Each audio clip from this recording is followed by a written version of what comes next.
Right, here we are this morning. I told you we'd return to this one here. So what's happening here, we've got an end terrace house on a hill. The council's been in, put a tarmac path in. As we can see, all these points here, these are all points that are letting moisture in. As the rain's running down the hill, it's getting in between here and causing a capillary. Just these little joints in here is becoming the source of the water. As you can see, the dampness going up the walls through there. See through here, here. We've got that there. And see, we're starting to get mud and vegetation collecting in here. This is a constant feed inside. At this point, we've got surface water that's actually running into the house. This is very important. Remember this when we go inside, because I've got something else to show you there. This is backing down on itself here and finding its way into there. So the water's running down here and pooling here in this area, dropping inside. You know, likewise, it's getting in other points here. We see there where it's coming through there, and see how it's actually coming up the wall. So that's making it damp.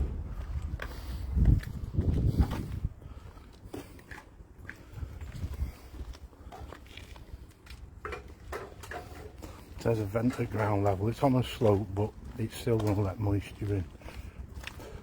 So we can see up the hill. It's a constant problem with all these houses where councils have been in and tarmacs against the wall and gone above the damp course. This could be quite a legal issue. What we've got in the backyard here, the water's falling towards the house, but we've put a little soak away drain in here, what we've dropped in there, and we've come off the wall and filled it with gravel. So this is allowing the house to dry. This was quite wet up to there. You can see all the green marks, but over the weekend all this seems to have dried out quite well. Let's go here, see if we've got damp on the wall here. The main cause of this is coming from up here, because this is connected with the actual wall. It's got a constant feed to a solid wall, so this is always going to have dampness, but we're going to do something about that. We're going to bring a flashing on this end, and we're going to cut the bottom of the render along here so it's not got contact with the wall, not absorbing up the wall. Once again, this pier is damp because of the poor mastic that's gone in there, and the wooden fixings from the old windows, they just get wet and soak in. Let's go inside.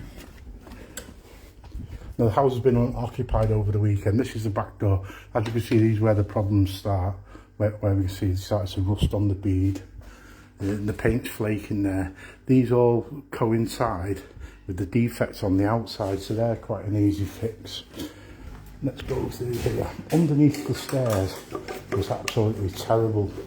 It was soaking, smelling.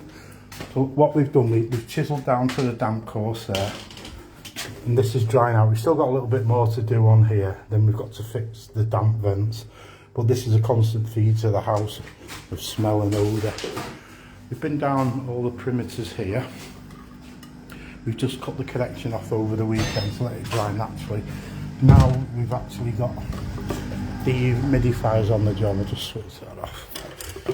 If we look here by the front door where the moisture is coming in, you'll find there's a brick missing. So this is going to be the main cause of it. You can see mould and that's starting to appear in this area. It's rotting the door frames all over there. So the moisture coming under here is rotting the door frames, and the staircase is starting to sag. If we go over to look at these walls, you can see where someone's just damped on the walls. They've put a foil back insulation, but this can be the worst thing you can use, because anything foil back's going to sweat and cause more issues. Then the water's just going to release down the bottom and drop into the floor. Now we broke the connection on the floor, we're going to repoint outside. So look in there, we'll just clean all them up and put our damp vents in. The bottoms of the walls are now dry, so we're starting in our drying process. See here, that's fine. They're fine and dry. It's still going to be wet up there because moisture's encapsulated behind there.